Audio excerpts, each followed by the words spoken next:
saja di situ. Tolong, tolong saya. Tolong, ada manusia di sini. Saya perempuan, tolong. Mendekatlah, mendekat, lekas. Tolong saya. Saya butuh pertolongan. Tolong jangan pergi. Tolong. Tolong. Tolong jangan pergi.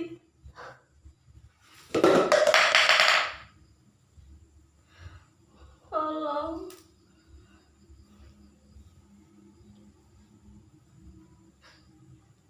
Tolong.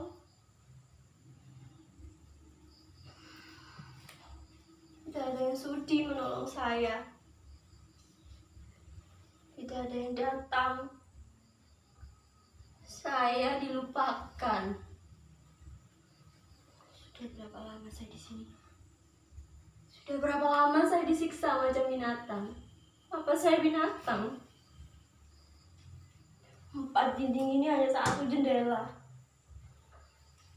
Tembok tebal.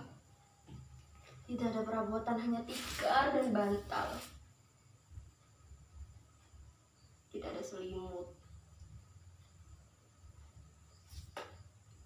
Apakah saya bisa lolos dari sekapan ini? Sangat mustahil. Kalaupun bisa, itu adalah sebuah mukjizat.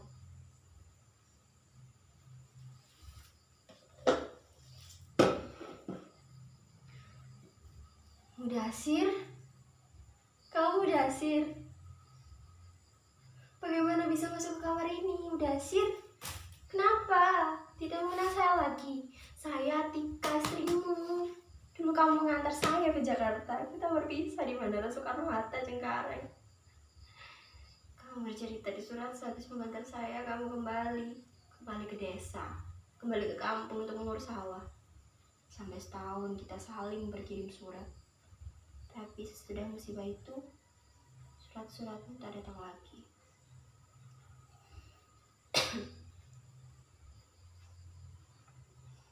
Mudasir, jangan pergi, jangan tinggalkan saya. Apa saya sudah tidak punya daya tarik lagi? Dulu kamu bilang saya cantik kan? Ya saya memang cantik, kecantikan yang alami, tanpa gincu, tanpa bedak. Kamu suka saya yang apa adanya. Kamu sering bilang begitu. Ini saya Atika. Saya tahu penyiksaan itu telah membuat saya tidak secantik dulu lagi. Kalau ada cermin di kamar ini, mungkin saya segera tahu. Wajah saya pasti sudah seperti kumbal busuk, tidak layak untuk dipandang. Pasti kamu jijik jika tahu itu. Mudasir, katamu kamu menikahi saya lahir dan batin kan? Bukan hanya menikahi wajah saya. Kalau benar, tolong saya, keluarkan saya dari sini. Kita pulang ke kamu sama-sama ya. Tidak perlu melapor ke polis Raja Diraja. Tidak guna melapor ke Menteri Tenaga Kerja. Kita warga negara Indonesia, bukan warga negara Filipina. Yang sangat beruntung karena bahkan presiden mereka sangat peduli terhadap nasib para tenaga kerjanya, Mudasir. Sedangkan kita, kalau banyak uang, diperas sampai habis sum-sum tulang belah. Tapi kalau ada musibah, pura-pura tidak tahu, diabaikan. Mudasir, itu kenyataan. Kita hanya binatang, penghasil devisa negara, bukan pahlawan. Pahlawan itu hanya slogan, bukan kenyataan, cuma hayalan. Sudahlah Mudasir,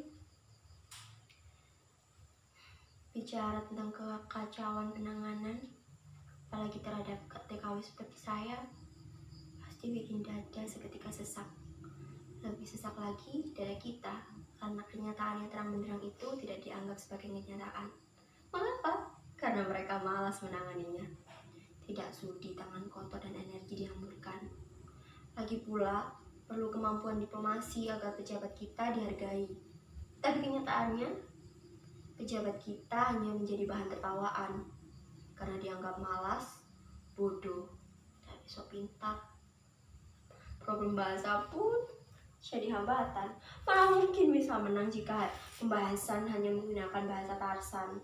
Sebelum maju pun sudah kalah. Akibatnya kita yang selalu jadi korban, dikorbankan.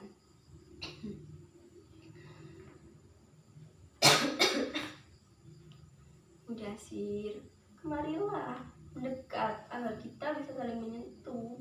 Ngap di situ? Di situ tempat saya buang air. Di ruangan yang tidak ada kamar mandinya. Ruangan apa ini? Hanya sebuah kamar. Entah tadinya untuk apa. Bahkan saya tidak bisa mengirim surat. Bagaimana bisa saya mengirim surat jika tidak ada pulpen, kertas, amplop, bahkan perangko? Tidak ada apa-apa di sini. Terang jika siang karena cahaya bisa masuk lewat jendela ini. Sedangkan malam pasti gelap gulita. Lihat bekas kujur, bekas luka ini. Sebelum dijebloskan, saya dipukuli. Pipi, dahi, kepala, punggung, dada, perut, paha, bahkan semua anggota tubuh saya jadi bulan-bulanan mereka. Mereka memukuli saya dengan tangan, kaki, kepala, tongkat besi, setrikaan. Saya tidak berdaya Mudasir, seperti bola disepak ke sana kemari tanpa bisa membela diri. Saya berteriak, menangis, bertanya apa salah saya. Jawaban mereka tetap hanya geraman teriak. Mereka berteriak sambil memukuli bertubi-tubi. Apa salah saya? Apa salah saya? Apa salah saya? Itu teriakan saya. Yang saya dengar, kamu dan bangsat, bajingan, pencuri, maling, tidak tahu diri katanya. Berulang kali saya mendengar itu. Bangsat, bajingan, pencuri, maling, tidak tahu diri. Tapi demi Tuhan, saya bukan pencuri, saya bukan maling. Di ruangan ini saya dipenjara. Awalnya saya dipukuli, kemudian kepala saya ditutupi karung dan diseret. Dan sebelum pintu ditutup, karungnya dibuka dan ternyata saya ada di sini. Di kamar ini sampai sekarang. Sudah berapa lama ya? Lihatlah luka-luka saya sudah mulai mengering. Mungkin sudah sebulan. Lalu kau pasti bertanya, bagaimana aku bisa bertahan selama ini? Saya dikasih makan sehari sekali. Dan dikasih minum dari termos yang bocor. Saya makan dan minum dengan piring dan gelas kotor ini. Mudasir, kamu pasti tidak membayangkan kan perlakuan apa yang saya terima. Tapi inilah, saya diperlakukan seperti anjing. Tidak layak disebut manusia.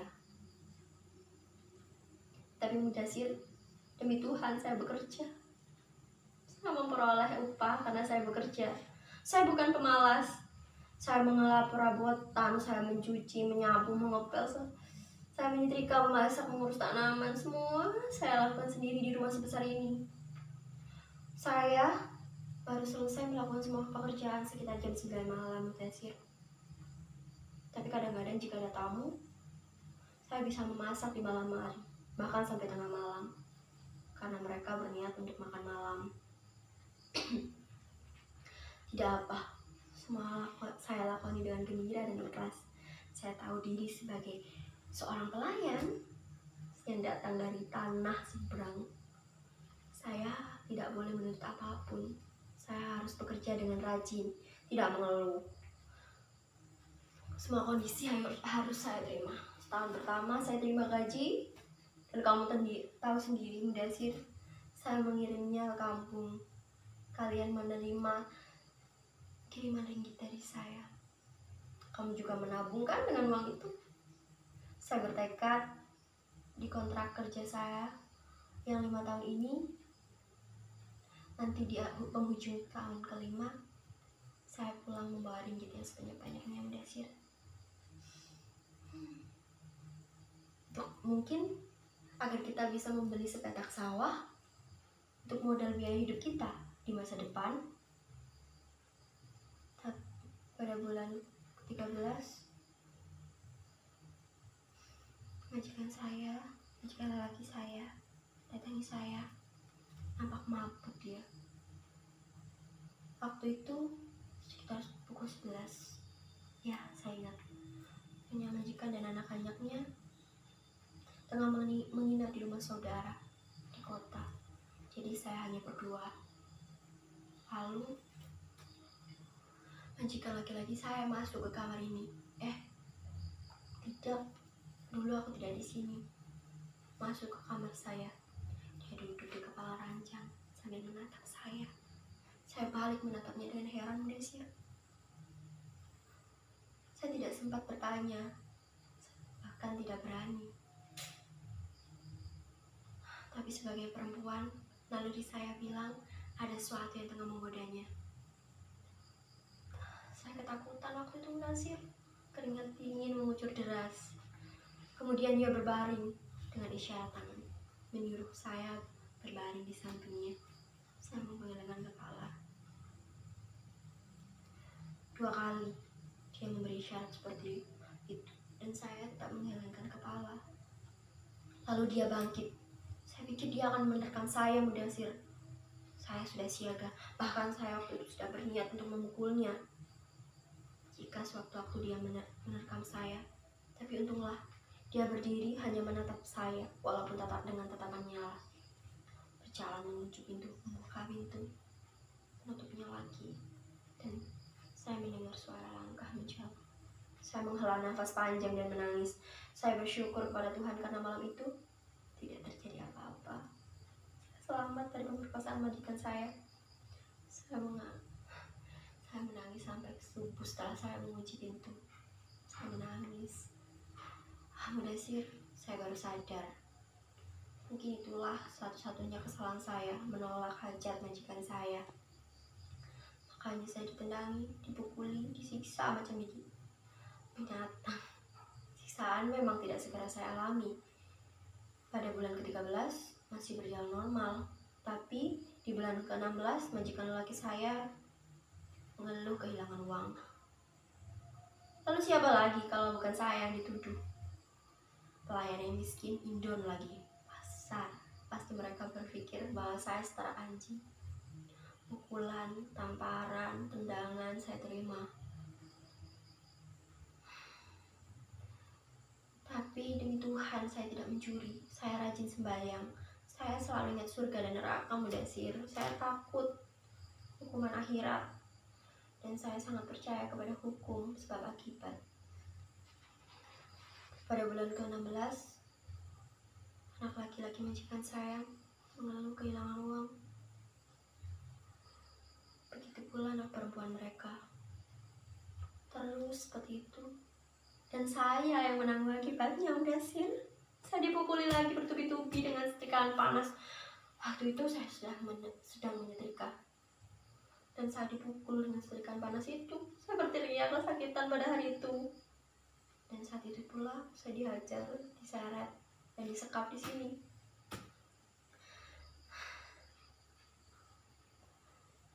Apa yang terjadi sesungguhnya? Bangsa yang dulu kita anggap sebagai saudara, tega-teganya menyiksa saudaranya sendiri. Dulu bangsa ini sangat menjaga sopan santun, sangat menghormati. Karena mereka banyak belajar dari kita. Mereka mengangkut banyak cendekiawan kita untuk mengajari mahasiswanya. Tentu dengan iming-iming gaji yang sangat besar. Makanya banyak sekali orang Indonesia yang kesini. Mudasir, ngapanya diam? Hei, kamu tidak percaya cerita saya? Demi Tuhan, saya bersumpah saya masih suci. Tidak ada lelaki lain yang tidak ada yang menyentuh kehormatan saya. Jika itu terjadi, saya pasti bisa membunuhnya. Atau saya akan bunuh diri. Itu tekad saya. Lelaki satu-satunya sayangnya kamu, Mudasir. Saya sesuci Dewi Sinta. Jangan kamu menjadi Rama yang meragukan kesucian cinta. Saya tetap setia sampai kapanpun. Saya percaya saya bisa mempertahankan kesetiaan itu, meski dengan resiko berkorban nyawa. Percayalah kepada saya, Mudasir. Jangan pergi, jangan berpaling, Mudasir. Jangan tinggalkan saya. Saya butuh kehadiranmu nyata, bukan ataupun hayalan, tidak apa-apa, tidak penting itu bagi saya. Saya butuh kamu, biarpun kamu tidak nyata. Saat kamu satu-satunya harapan saya, Mudasir. Aku tahu, saya tahu kamu marah karena saya pergi bekerja. Bahkan waktu itu kita baru 3 bulan menikah. Tapi itu tujuan saya, itu rencana saya mengumpulkan modal agar kita tidak sengsara. Kau tahu sendiri kan, Mudasir, tidak mungkin bekerja di negeri sendiri meraih penghasilan yang sebesar ini. Pembantu rumah tangga di Jakarta, berapa sih gajinya? Di sini saya bisa meraup 5 kali lipat. Itu sangat menggiurkan. Ya, betul. Saya tahu menggiurkan, tapi resiko ya juga sangat besar. Apalagi untuk saya, wanita yang terbilang masih muda. Saya tahu, tapi saya sudah menghitung itu. Ajaran agama jadi pegangan, nasihat dari orang tua, terutama ikrar kita. Mudasir, bagaimana mak dan bapak? Mereka sehat kan? Encok bapak sembuh? Saya pernah mengirim uang lumayan besar jumlahnya. Bapak bisa berobat ke dokter dengan uang itu. Emak juga bisa berobat agar asmanya tidak kambuh. Saya pernah mengirim alat hisap kan? Pasti kamu ingat itu. Semoga bermanfaat. Pakai saja dengan ragu. Lagi pula uang kiriman saya juga cukup untuk membeli obat tablet mencegah asma. Bukan kodian dijual murah. Saya yakin pasti asmanya sembuh. Saya yakin itu. Mudasir, kamu dengar itu? Ada langkah orang menuju ke sini. Tolong, siapa saja tolong. Tolong saya. Ada manusia di sini. Tolong. Tolong. Tolong jangan pergi. Tolong saya. Tolong. Tidak ada yang sudi menolong saya. Tidak ada yang datang. Saya juga bakal lagi.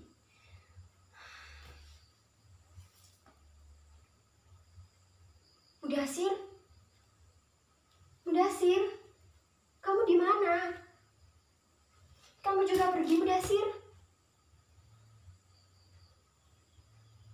Semua pergi, saya ditinggalkan. Mana mungkin saya bertahan? Saya sudah habis, tidak ada siapa lagi di sini. Tidak ada harapan. Bayangan suami saya juga pergi, tega meninggalkan saya. Tidak sudi menemani saya lagi, meninggalkan saya, bahkan tanpa pesan. Saya rela mati. Kalau memang saya harus mati, tapi saya harus menceritakan ini. Entah pada siapa. Siapa saja yang mau mendengar. Saya akan ceritakan secara rinci. Karena nasib setiap manusia ditentukan oleh Tuhannya, bukan ditentukan oleh manusia lain. Tapi terus terang saya lelah minta tolong. Sudah berapa ratus kali saya berteriak minta tolong. Tolong, tolong. Tidak ada yang datang untuk menolong. Apa tidak ada yang merasa kehilangan? Sehari, 2 hari, mungkin bisa dimaklumi. Tapi sebulan, harusnya sudah ada yang curiga. Seharusnya sudah bisa membuat masyarakat curiga. Bisa saja sudah dianggap terjadi pembunuhan kan? Pembunuhan. Apa yang saya alami ini bukan hanya pembunuhan tubuh, tapi pembunuhan mental, pembunuhan politik. Kita berkali-kali dianggap binatang, tidak punya wibawa. Mengapa? Karena rasa percaya diri kita memang sengaja ingin dihilangkan. Dan kita dipaksa hanya sebagai bangsa pelayan, bangsa pembantu rumah tangga. Tidak ada lagi kebanggaan, karena kita lebih miskin, lebih kacau dibanding negeri jiran ini. Negeri jiran yang telah kaya raya. Kita berkali-kali dilecehkan, bahkan dihapus dari peta dunia. Tolong, tapi jangan tolong saya. Tolong kita semua. Tolong kita semua. Kita di pinggir jurang. Bangun. Tolong. Tolong. Jangan jadikan diri kita sebagai bangsa awal-awal. Tolong. Tolong.